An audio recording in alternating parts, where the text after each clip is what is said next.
When you've been married for more than a decade, birthdays stop being about gifts and cake.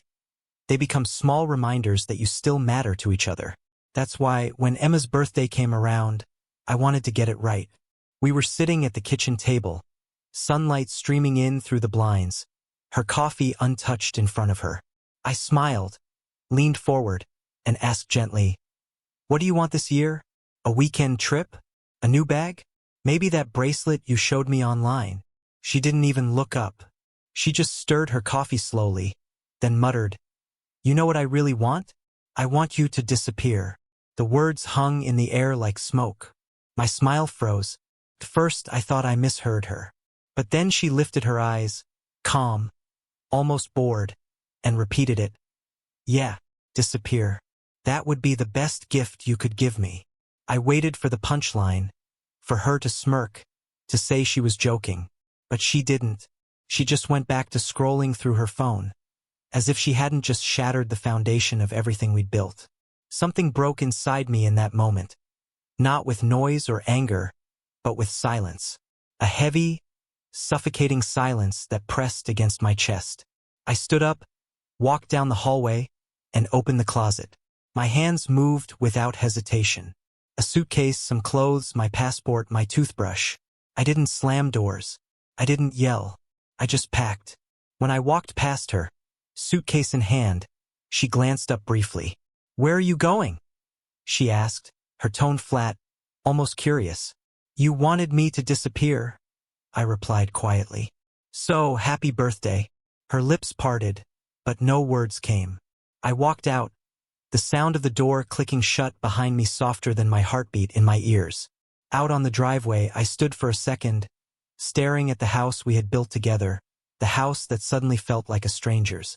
And then I got into the car and drove away, without a plan, without a destination, only with the certainty that something had ended forever. I drove for hours that night, the highway stretching endlessly beneath me, headlights carving out a path in the dark. My phone buzzed a few times, calls, maybe texts, but I didn't look. I wasn't ready to hear excuses or explanations. Eventually, I pulled into a cheap roadside motel, the kind with flickering neon signs and thin walls. As I lay on the stiff mattress, staring at the ceiling fan creaking above me, her words replayed over and over. "Disappear. That would be the best gift you could give me." The more I thought about it, the more I realized it wasn't about that single sentence. It was about everything that had come before. The years of cold shoulders, the dismissive sighs, the way she flinched when I tried to hold her hand, as if love had become something heavy, inconvenient. I remembered birthdays past. The year I surprised her with a necklace she said she adored but never wore. The trip to Napa where she spent more time on her phone than looking at the vineyards.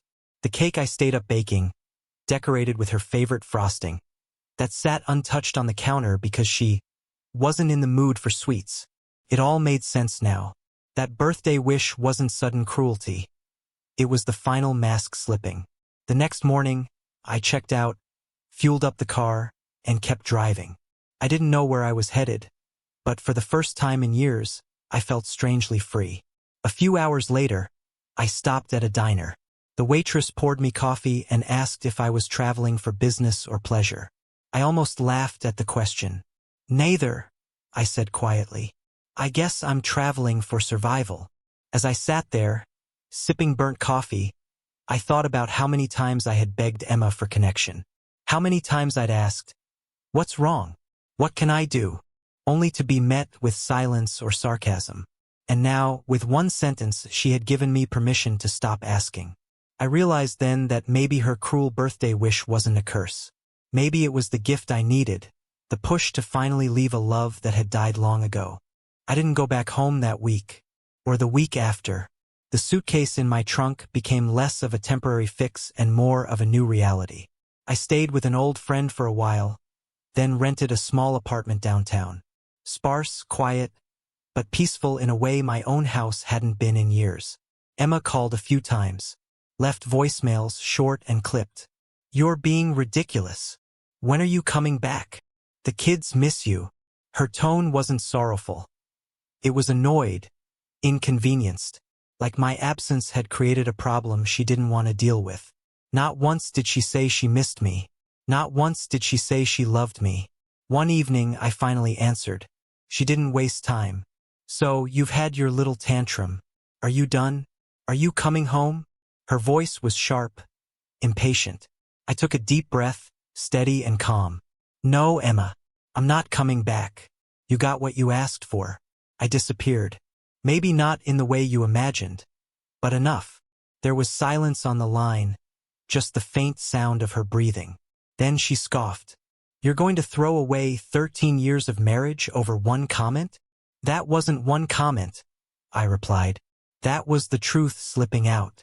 You stopped wanting me a long time ago. You stopped seeing me, stopped hearing me. I was already gone to you. You just finally said it out loud. She muttered something under her breath, but I didn't ask her to repeat it. I ended the call, set the phone down, and sat in the stillness of my new place. And for the first time, the silence didn't hurt. Felt like air in my lungs. I know people will say I should have fought harder, tried counseling, begged more. But here's what I've learned. Love doesn't die because you stop fighting for it. Love dies when only one person is still fighting. She wanted me to disappear, and I did. Not out of spite, not out of anger, but because sometimes the greatest gift you can give someone, and yourself, is freedom. And on her birthday, that's exactly what I gave her.